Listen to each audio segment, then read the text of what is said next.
Okay. So what I would do is you can zoom in here on the side. I don't think you've ever used this now that I think about it. There you go. That should be okay. If you need to adjust it, go for it.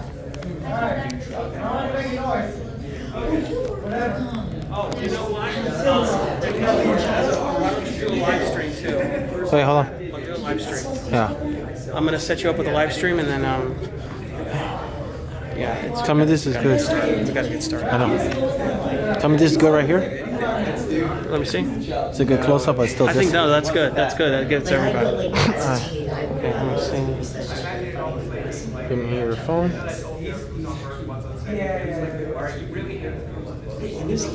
All right.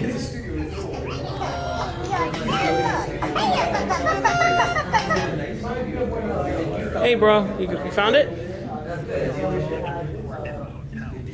Yes. Yeah, you're second floor in the hotel. You get out of the elevator, and then you turn left, and it wraps around. There should be a little wrap around to the right. Okay, and then you just go. You follow that down, and then eventually on your right-hand side, there's got to be a little door open. That's a sign.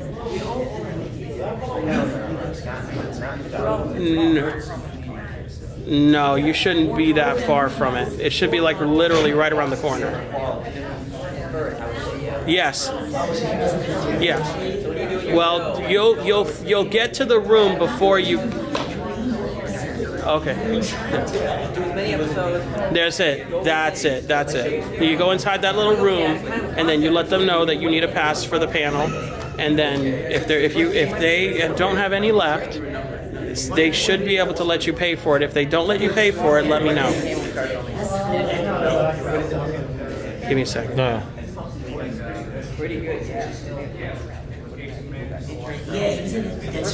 Actually, you know what? They might have it under my name, Emilio Diaz. Yeah, I was gonna say get it from me. That's how I got yours. Yeah. Okay. How many do they have left? I don't know. They just. I hope they have. 6, 7, 8, 9, 10, 6 minutes left. 6 minutes to 5:30. You're good. Right here? Yeah. Right, bro. Let me see if there's.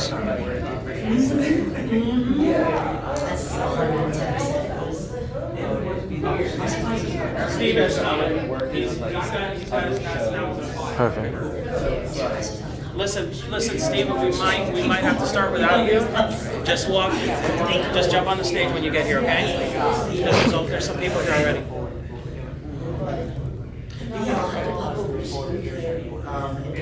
Go cross the little bridge. Cross the little bridge. Yeah, that's it. When you go to that building, to your right, there's a door that says re-entry. You go into that one that says re-entry. You go in there and you show them the pass that they just gave you. And then when you go in there, you veer left, and there's going to be escalators. You want me to go meet him up there? Yeah, I'm here. No, I think he'll be all right. I think he'll be okay. He's okay. He's okay. Yep. No, don't be sorry. Oh, okay. I just want to make sure. Yeah. There's a lot. No, it's okay. All right. And then you go. You see the escalators down to your left? Oh, okay. Okay. You go down, and then you're gonna go to, I think it's to the right, right? Yes, to the right. To the right. Hi, how are you? Good, you. Good to see you. Is that you, Emmy? That's me, Emmy, yes. I want to talk to you very short. Oh, okay, cool. We're gonna do, I'm just trying to get one of our guests here. Oh, okay. This is my platform, Coach the World. Oh, okay. I'm from Tampa, and I have a guy from Chucky on there. Oh, get out of here. That is so cool. And it's free to be on there, and you can Okay. sell your know-how for video chat, or Okay. you can chat with influencers, stars. Awesome. The guy Nick is on here also. The guy Oh, without alright. arms, no legs. Oh, I see. Okay, yeah. Okay. I'm from Tampa, so Okay. let's meet up. I'll contact you. Okay. Do you have? I don't have a card with mine is digital. My number is on there. I can send you my digital card. All I'm right. there with my daughter. Great. Thank you very much. Yeah, they're there. It's right next to the one. Emmy. It's right there. No. There should be 3 minutes till 5:30. Okay, he's coming. You're doing good. Just go down there and follow the signs for room 13. You'll be okay. Hector's going to be outside waiting for you. Hector's going to be outside waiting for you. He knows what you look like. He's outside right now. Okay, I'll see you there. All right, bye. You guys ready?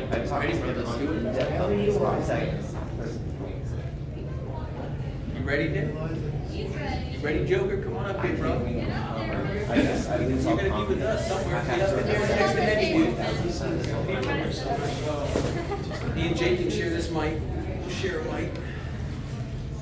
We share a bedroom, we share bunk beds, and we share I can't deal with this.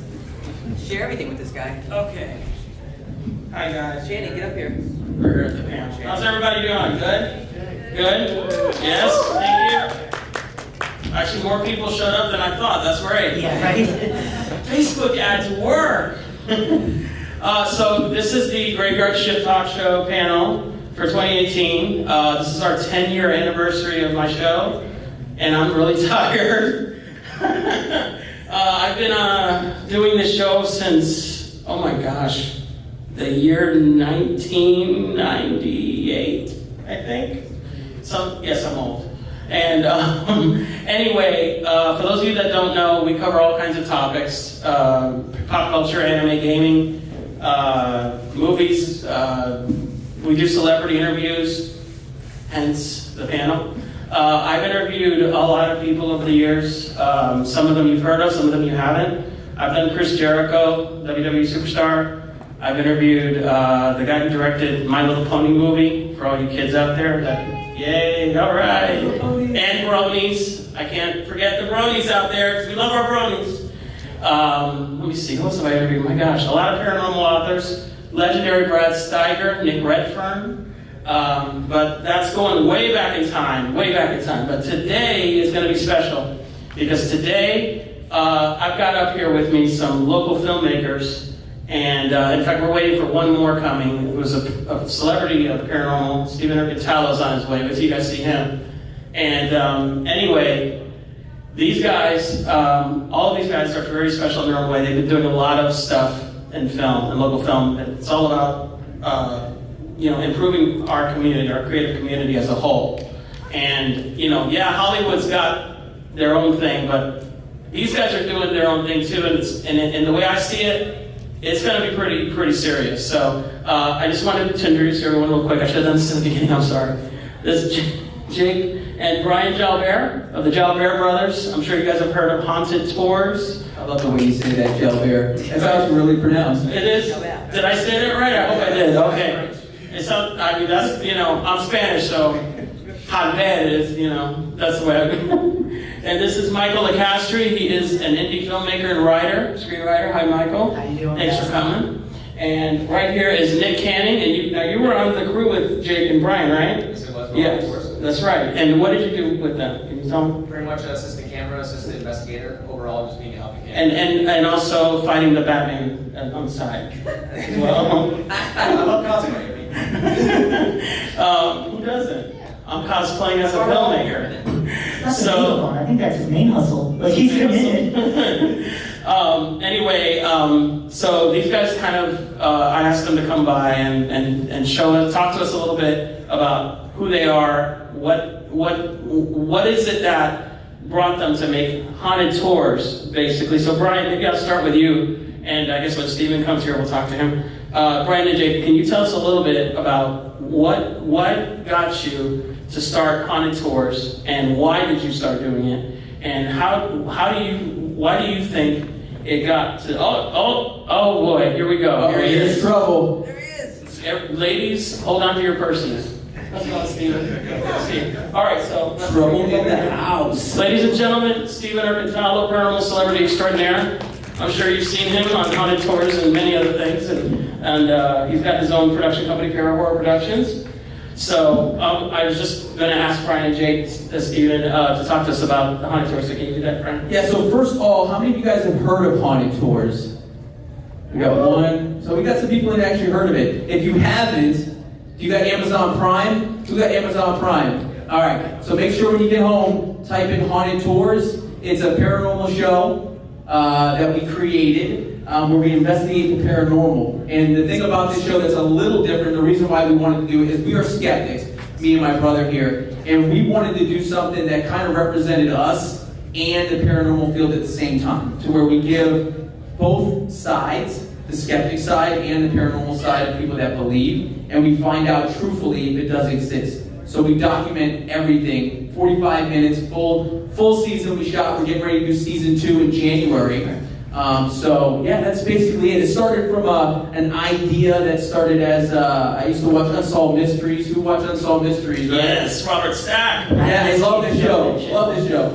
I said any 90s kid should immediately Yes. go to that show. It just freaked me out as a kid, and I said I want to do something like it, but different. And then we started putting together a team. We got the host, Victoria Catherine.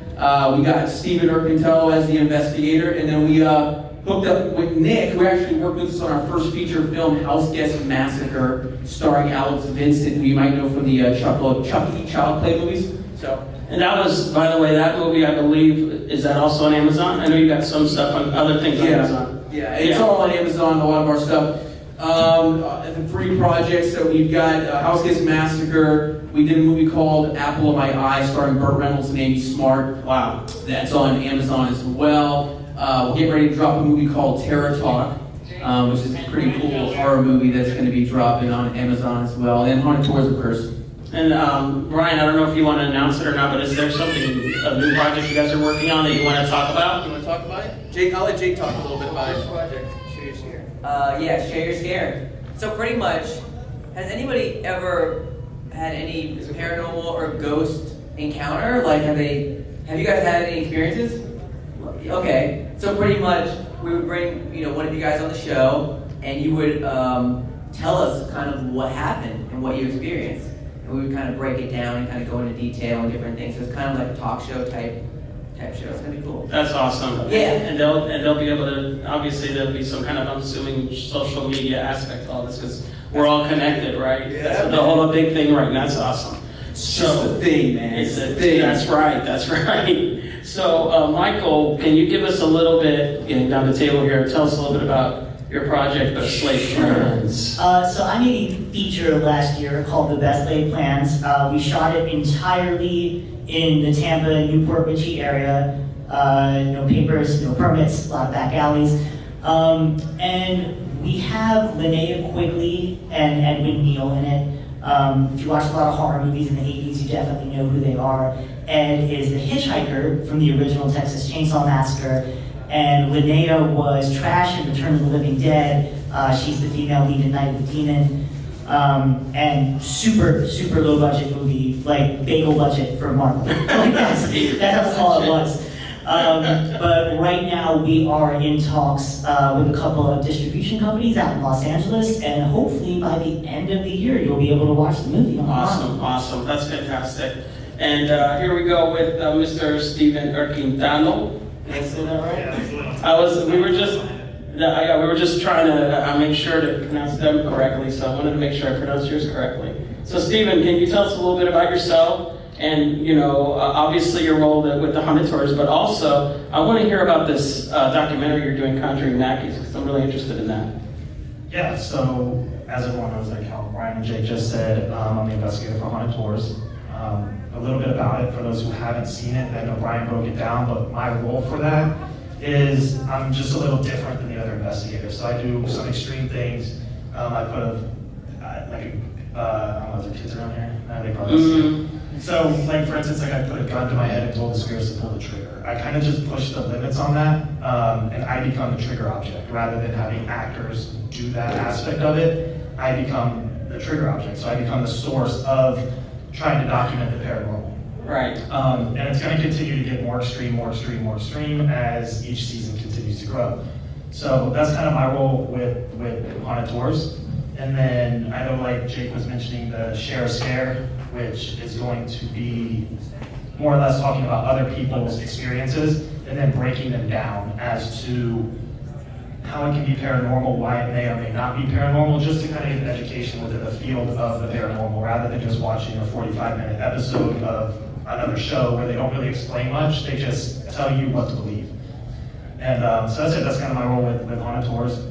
And then with the para-horror productions that I'm doing, I decided to do documentary style investigating. So it's going to be full-length films, an hour and a half, 2 hours long, rather than a TV show. And it's going to be raw, real investigating, as well as the history and just the aspects of the actual location. So you get more of a breakdown for what's actually going on, paranormal-wise, history-wise, why should it be haunted, why is it not haunted, and then of course the extreme investigating behind that. So the first one I did was Conjuring Mackey's at Bobby Mackey's. I don't know if a lot of people know about that, if you know the paranormal, but it was good. There was a lady got her head decapitated, many people got hung there. There was a lot of gangster fights and killings and shootings and just a lot of craziness that happened, where they say it's the portal to hell, so there's a lot of demonic activity. And the footage that was captured was pretty phenomenal. So there's a lot of good stuff that happened there. Wow. And that's it. That's going to come out before Halloween. I don't have an official date, but it will be before Halloween of this year. And that's it. That's kind of what I'm rolling with. And I'm already starting the second documentary already on that for another location. And so when this documentary comes out, Conjuring Mackey's, where can they see it? Right now, I'm still trying to distribute it in other places. I'm still debating if I want to do it through Amazon Prime, through DVDs. There's so many outlets that you can choose, and I just want to pick the right one for everybody to see. Okay, but they can find out on your social media page when they. Okay, so if you guys look him up on Facebook, obviously, and you can check him out there. He's got all his fans on there, as well as these guys. Everyone does, including me. If you send me a friend request, I can't accept. I know I'm maxed out, but sometimes people come in and out. So send me one if I can accept it. I will. Now, enough about that. I got Nick Canning over here, who I know worked with us. So Nick, you tell us a little bit about yourself. And also, there's a little special project that Spider-Man was in. Can you tell us about that as well? Well, yes. I was born in New Jersey, and then right after I graduated high school, I came down here, and literally the same year I got down here, I hooked up with the Jobbers for House Cast Massacre, and I was just reading for a role, and they were talking a little bit about some of the pre-production stuff, and they were talking about just bringing on like a special effects makeup artist, and I knew a little bit of it, so I just threw my hat in the ring of, I can do it. So, and that's one of the things, especially in indie film, is just, you try to be useful wherever you can and try to build your work ethic, because that means, A, you're useful and people want to bring you on to more projects. So after that, we've been collaborating on multiple different projects. They even asked me to come on to Haunted Tours, where I was assistant camera, doing assistant investigating. I usually prefer to go off by myself and do some more intimate stuff where it's just me and a camera and maybe just like an object or two, and actually had some cool experiences, especially I had something move in front of me at St. Augustine Lighthouse. So if you go on Amazon and watch the episode, then you'll see what I'm talking about. And going to the thing you're talking about, I recently produced and co-directed a short Spider-Man fan film. If you check it out online, it's called A Friend Called Spider-Man. Yeah. And it focuses more on drama as opposed to superhero action, where it shows superheroes more as not just gods and idols, but break it down to it, they're people in funny costumes, and they really can talk to people, and it shows him on top of a parking garage trying to talk a girl out of suicide. Yeah, and that's something you don't usually see and today. I think that's a really awesome. Yeah, and I had a very dedicated crew who just came out and were willing to work for the money that I put up. I didn't really have that much to throw around, and ultimately my mission was to tell and put out a good message with one of my favorite all-time characters. That's awesome. Yeah. Now you're doing another one though. You're doing another project, isn't that right? Yes, actually, what I'm wearing right now is kind of like a sneak peek, because I'm in the process of I'm co-directing another short called Welcome Back, Mr. J, that centers around Joker and Harley. That's so great. We'll give you links. I guess we'll give it. Yes, please. Yeah, we'll share it. We'll share it. You can follow us and learn more about that. That's awesome. Thank you very much, Nick. So that's basically the gist of everybody here. I kind of wanted to, I don't know how much time we have left. I doubt we have, I'm pretty sure we got a lot of time left. But if you guys want to ask us questions, if you want to come up here, there's supposed to be a mic here, but if you want to come up and ask any questions of anybody, please do so. And There is a microphone. there is a microphone. I don't know if it's connected though. I But think they were using it last time. there we go. Oh, they It's an were. intimate venue. I Oh, think we now can is hear it that. on? Yeah. Is it on? There's a. Sir, do you have a question? That's okay. That's okay. Great. You have a question? No. So, Luke, you got a question? Go for it. So what was your favorite, in Haunted Tours, what was your favorite spot? What was your favorite episode or favorite place that you, your location that you went to? For me personally, I really liked episode 4 where we did the Tampa Cuban Club. That was probably the most interesting. The one where I actually felt like there was some weird stuff going on was Ashley's bar at Rockbridge. Yeah, for me at least. I don't know about Steven. No, I'd have to agree with them. The most, even if you watch it, I would say the most entertaining is 4 because there was so much footage captured. I don't even think we could add everything to That was the a lot. Like, That was a long so episode. much. That was a long episode. But and like Brian said, this thing's loud actually talking. Which one did you say? Ashley's, yeah. That one just had a lot of weird events occur, like the train stopping, and they said the trains never stopped. And it was right after we actually opened the Ouija board session. I think she said for 20 years she's been there. That's never happened before. And then once we left and we came back, other events started occurring and happening. So it was just a weird experience. But I think we all felt something after leaving. Every episode we kind of had something happen. Because our biggest thing was not to stage anything. And if you watch it, you'll see it's very documentary, very real and raw. Like, there's no, staging anything that happens. Of course, there's a structure to the show, but it's just us capturing things. And every episode kind of had its little thing, So let me, if I may ask you something, with all the experience you guys have had, do you still consider yourselves skeptics, or have you had enough things occur to you that you can say beyond the shadow of a reasonable doubt, yes, the paranormal is real, I've seen it? After season 1 for me, I'm still, I want to believe, but I'm just not there yet. And I think it's the fact that I want some hard evidence, and I think that we captured some cool things, and there was definitely some stuff through the spirit box where it said names of things we were asking. And I remember episode 4, Stephen was standing in front of a mirror, big mirror, the size of that door right there, and he was basically asking it, like, what are we standing in front of right now? What are we standing in front of? And it was like a mirror, like you could clearly hear it say a mirror. So I don't know. I'm still a non-believer, but I'm hoping season 2 we can get some hard evidence to where it's, you capture some footage of something moving legitly, Like an apparition or something. Yeah. People say things fly off the wall and stuff. I mean, I personally just don't see that happening. So you've never seen like a chair move or anything like that? I would believe it for sure. I would like to see it real. Yeah. Interesting. If I seen that, it would be 100%. Like, yeah, it's real. Wow. I don't know. That's interesting. Now, you mentioned a spirit box, and I wanted to. Some people in the audience may not know what that is, and I know Steven. Steven, can you explain a little bit what that is? Yeah, a spirit box is basically it's about this big, and it can be used as a radio. All it does is scan white noise frequency. That's all it's going to sound like. And what you can do is you can scan it in reverse or forward, and you can choose how fast you want to scan it. So I scan it at 150 milliseconds, which I believe is 0.015 seconds. So by the time, like what Brian said, it said a mirror, it scanned over 10 different radio frequencies to be able to say a mirror. Now, for that to be able to happen, every single one of those radio stations, say 105.5, 105.4, 0.3, 0.2, 0.1, and so forth down to 10, or 10 different radio frequencies, it would have to break down every syllable of A and then each letter of M-I-R-R-O-R. So, you got a better chance, I think, of winning the lottery than having a radio station, some that don't even exist, and it's still saying a word. Now, to be clear here, you're saying that theoretically the spirit or entity would be controlling or manipulating the frequencies that you're using to say whatever you're asking it to say. Yeah, I mean, it's just, theory has it that the paranormal spirits are just energy, and that's all that, the camera right there is energy, the phone, you got everything that we have right here is just energy. So us talking about it, and I know I'm kind of going to go off topic, but us talking about it, I believe can open up that type of portal, and it can literally just attach itself to everybody in this room right now. So, is anybody scared right now? I'm going to have nightmares.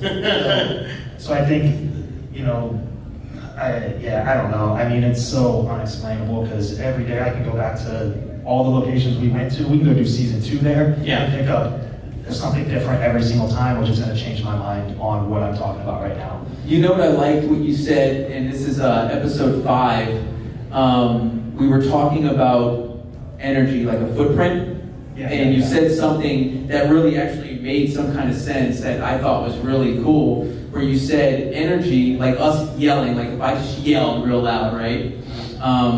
Could it be like a footprint in the energy? What are you saying? Well, it's like a residual energy. So basically, like if we scream really loud because we get scared, everybody's got scared before. Your energy, it's almost like it's embedding itself right here into the atmosphere. So the way I like to explain it is if somebody here just goes home, they get murdered, completely like destroyed, right? And that's going to leave an impact embedded into the atmosphere. So it's just like that little particle. So then that could be a lot of the paranormal that we experience. It has nothing to do with actually, you know, intelligent hauntings. You're not talking to anybody. It's just energy that's actually embedded. Like whenever the space shuttle passes through, I'm not smart when it comes to that stuff. So, but whenever it passes through, and it does with the sonic boom, it's energy. Boom, you know, you hear it. Absolutely, it is, absolutely. Yeah, except for, you know, when the paranormal hits, you're not breaking sound barriers. You're creating energy. Or if I may, there may be another barrier out there that we haven't named yet that they're trying to break through, or that we're trying to break through. Yeah. Possibly. Who knows? Yeah, no one knows yet. I'm gonna trademark that. Yeah. So let me ask you this then, guys. What would be the difference? Because in previous years, the viewing public has been used to, like in shows like Forgive Me, Ghost Hunters, and all that stuff, and Destination Truth. And many of you that listen to my show know that I'm good friends with Josh Gates and Neil Mann, who created the first season. They used EVP recordings, and that's kind of what I'm accustomed to. Like when I did my show, we had like Ed and Lorraine Warren, the very famous ghost, and okay, so they were on my show, and they brought these EVP recordings, and I'm getting goosebumps now thinking about it. You can see it, right? I mean to tell you, there was this one recording that they were in. Oh my God, they were in a mental asylum, and they were in this one room. I'm warning you right now. If you don't have goosebumps yet, you will. And there was just her, there was them, and no one else. And they said, "Who's in here?" And they didn't even have to wait for the recording. A little girl's voice could have been visibly heard saying, "I am." And it's like a little kid's voice. And I was like, "What was that? Please tell me you brought your granddaughter with you." And they were like, "No." I was like, "Oh my God, get out of there." So it was just, oh my God. So I guess what I want to know is, what's the difference between the EVPs? Like, if you had your choice, Stephen and you guys, what would you choose?